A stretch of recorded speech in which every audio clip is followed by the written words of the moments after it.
აღარ ვთამაშობდით, 5 ბიჭი ვიყავით. რამდენი მანქანი ხო? დაახლოებით 5 ჯიპი ამოვარდა, რომ შევხედე. გაჩერდნენ სულ ყველა და გადმოხდნენ მანქანებიდან და არ გაიქცევთ, ვერ დაიძახეს, სულ ყველა იარაღებით იყვნენ. არც გავქცევთ ჩუსტებით, ჩვეულებრივად ვიყავით, წამიყვანეს ახალციხის სამმართველოში და დამიწერეს დაკავების ოქმი. როგორც დავდიოდი ვითომ სოფელში, ვიგინებოდი, ვაწუხებდი ხალხს. 21 წლის ოთარ ფარულავა მეგობრებთან ერთად ადიგენის რაიონის სოფელწრეში პოლიციამ 1 თვის წინ დააკავა. იგი დღეს ყვება, რომ დაკავების ნამდვილ მიზეზს ოქმში გაკეთებულ ჩანაწერთან საერთო არაფერი აქვს. ზეწოლა იყო იმის მხრივ სულ დაკითხვებზე იმაზე, სად არის მამაშენი, გითხარი, სად არის მამაშენი. არ ვიცით თქო, ვერ ვნებოდი. და ხელითა ჩემეხენ. კი, დაკავებამდე ბევრჯერ დამიბარეს და მითხრეს, თუ იტყვი სად არის მამაშენი, აი ეს სასამართლო რაღაცა რო გეკამათ ჩვენ გიკეთებთ ყველაფერს, ოღონ გითხარი სად არის მამაშენი.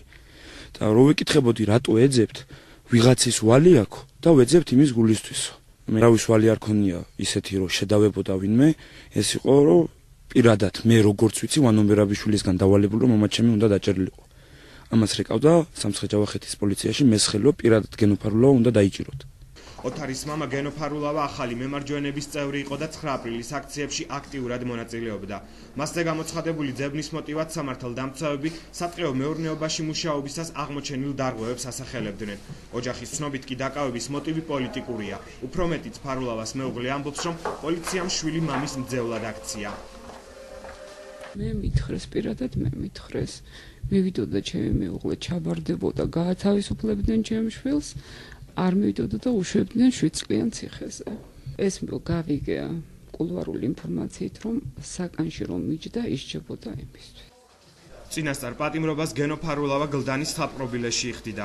მისი ოჯახის წევრები იხსენებენ, რომ პატიმარს ციხიდან გამოსვლის იმედი აღარ ჰქონდა. ერთი ვიცი, რომ მამაჩემი სული ძახოდა იმას, მე დამიჭერენ და მომკლავენ. აი როდის იძახოდა მას საკნებში? ამ ბოლო პერიოდში, საკნის შემდეგ ადიგენში რო ჩამოვიდა, იძახოდა რომ მე დამიჭერენ და მომკლავენ. გავიგეთ რომ უნდა მოსულიყვნენ დაეჭირათ მამაჩემ.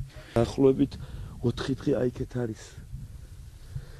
შენობასავით პატარა აიქაი 4 დღე დაღამე იქ იყო. და რომ მოდიოდნენ ამ წრეკვაზე, ორდერი ქონდათ, კანონიერად ხდებოდა ეს ყველაფერი. კანონიერად, ეხა მაგათთან კანონიერებას გაარკვევ, რაც უნდათ იმას გვიკეთებდნენ. ყველა თითქმის ამ სოფელში ყველა სახლი გაჭრიეს. დაჟე ერთ-ერთმა პიროვნებამ მისიც გითხრა, მაგას გაიგებენ სად არისო და ვითომ მამაშენს იარაღს დაუგდებენ, მოკლავენ რომ პერესტრელგან რაღაცა მოხდაო. ჩვენ გითხრა ერთმა ადამიანმა, სურათები აქვს გადაღებული მამაშენი წვერებით როა მიტინგზე და ვანო მერაბიშვილს რო აგინებს ოჯახს. ერთ-ერთი პოლიციელი, ერთ-ერთი ორგანოს თანამშრომელი. ისე რომ ოჯახმა არაფერი იცოდა საპატიმროდან ფარულავა ღუდუშაურის სახელობის საავადმყოფოში გადაიყვანეს. იგი გარდაცვალებამდე გონზე აღარ მოსულა, თუმცა მანამდე უგონოდ მყოფი სასამართლო პალატაშივე გაამართლა. ფაქტურად ვერ შევძელი ქმრისთვის მეკითხა, რამ ჩააყენა ამ მდგომარეობაში და თავზე სურათი რო გადაუღეთ, უკვე ისეთ მდგომარეობაში ქონდა ტვინი, აზრი აღარ ქონდა არაფერს. მე ავტეხეთ განგაში, ახლა რატო არ გაგვაგებინეთ და ადვოკატიც და გამომძიებელიც მირეკავენ და მეუბნებიან ღამის 3 საათზე ჩაუტარებიათ სასამართლო, საკრებულოს თავმჯდომარე დაუყენებიათ შუამავლად და გაათავისუფლეს ჩემი ქმარი როგორც უდანაშაულო. გაამართლეს. ყველაზე ძალიან ეს მაინტერესებს, თუ დამნაშავე არ იყო, რატო დაიჭირეს და რატო მომიკოლეს და თუ დამნაშავე იყო, რატო გაათავისუფლეს მაშინ. ნინო გელაშვილი დარწმუნებულია, რომ მისი მეუღლე პოლიტიკურმა აქტივობამ და ვანო მერაბიშვილთან დაპირისპირებამ იმსხვერპლა. დედის ვერსიას შვილიც ეთანხმება. ეს დაპირისპირება მოდის არჩევნებიდან. არჩევნებში არ დაიჭირა ნაციონალების მხარე და აი 5 წლის განმავლობაში ჩემი მეუღლე იყო ასეთი ტერორის ქვეშ. სულ ავიწროვებდნენ. რატო არ იყო ნაციონალების მხარე, სულ განიცდიდა დევნას. ყველა მიცოდა, რომ პირველი ოპოზიციონერი მამაჩემი იყო, ესენი რომ მოვიდნენ იმ დღიდანვე. აი ეს პირადი ის იყო რა ვანო მერაბიშვილისგან. სატყეოს დირექტორი იყო, რო ვერ უნახეს ვერაფერი, პირადად ვიღაცის ანგარიშად ჩაარიცხეს 35,000 ლარი, ერთი 30, მეორე ჩაარიცხეს, შემდეგ 15 კიდე წაართვეს და მთლიანობაში რამდენი წაართვეს? 80-მდე. 80,000 ლარამდე. ოთარ ფარულავას წინააღმდეგ აღძრული სისხლის სამართლის საქმე ჯერაც არ დახურულა. მორიგი პროცესი ერთ კვირაშია ჩანიშნული. ფარულავების ოჯახის ისტორიაზე საუბარი სოფელში არავის სურს. ნინო გელაშვილი ამას მოსახლეობის დაშინებით ხსნის. იმ ღამით მთელი სოფელი იყო წამოსული სამმართველოში ახალციხეში და როცა ესარჩლებოდნენ ამ ბავშვებს, ვიღაც თანამშრომელი სამმართველოდან უთხრა თუ ჭკვიანად არ იქნებით, ყველას ამათ გვერდით მოგაჭენთ. ასე რომ ვერავინ ვერ გამოვა. პრობლემები შეექმნება ყველას. გარდაცვლილის მეუღლე ახალ მემარჯვენეებზეც განაწყენებულია. ოპოზიციურ პარტიას იგი უყურადღებობას საყვედურობს. დაურეკე, გავაგებინე საქმის ვითარება, ვითხოვდი იურისტს და არავინ არ მოსულა ამბის გასაგებადაც კი. ჩემი ქმრის სიკვდილით ბევრი დააშინეს და რომ დაუძახებენ ხალხს, ნამდვილად არავინ არ წავა ადგილიდან, ამაში დარწმუნებული ვარ. სამწუხაროდ ბატონ გენოს მიმართ სისხლის სამართლის საქმე აღძრული იყო.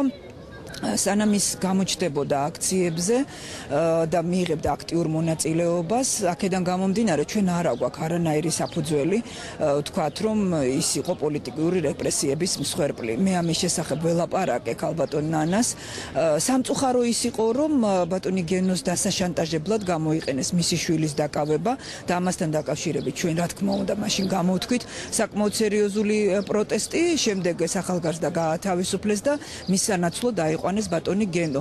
სწორედ ამიტომ თulis ალბათ ქალბატონი ნანა რომ არ იყო პარტიული მხარდაჭერა, თუმცა ჩვენ ნამდვილად არ გვინდა რომ ვიღაცამ დაგწამოს რომ ჩვენ აი პოლიტიკურ აქტივობას ვიყენებთ იმისთვის რომ შემდეგ ხელისუფლებას ბრალი დავდოთ ადამიანების დევნაში.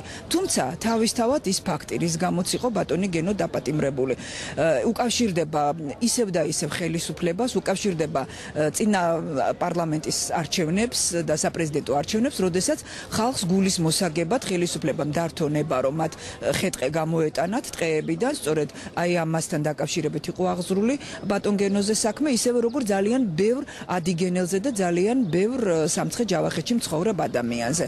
ასე რომ საბოლოო ჯამში მაინც ბატონი გენო ფარულავა არის ამ ხელისუფლების მსხვერპლი.